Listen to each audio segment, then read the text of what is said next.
Here's the Mindful Man reading another chapter of my book, Dreamer, with extra bits in it. Lots of twists and turns. It's even confusing to me.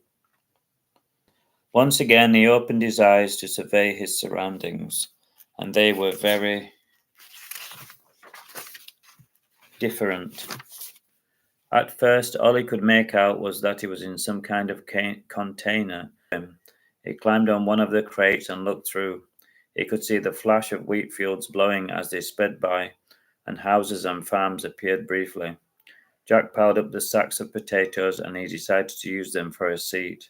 He reckoned if he was going to be stuck there for a while, he may as well get comfy.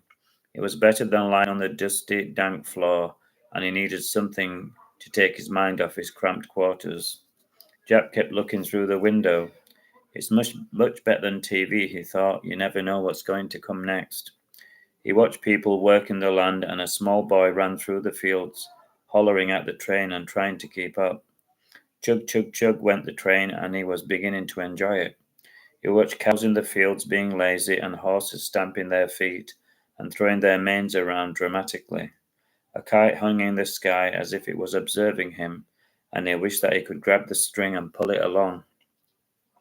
It went dark as they passed under a tunnel, and it felt as if it wouldn't end. And then whoosh, it was as if someone turned the light back on, and once again he was rolling through the countryside and towns.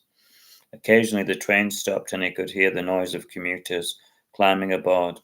He heard the thud of their bulky suitcases and the tap-tap of their well-heeled shoes.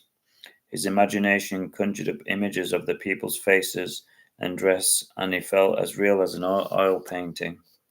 Jack didn't have a watch, and it was difficult to keep a track of the time.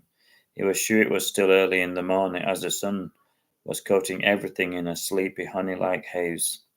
He was getting hungry, and as there was nothing in his bag, he looked round the crate to see what he could find. He got lucky. There were bananas and apples in boxes, hidden beneath all the junk and newspapers. He was overjoyed, and he had a fruity feast. It didn't take him long to devour the banana, and then he began on the apples. It was a great relief. The last thing he wanted was to starve.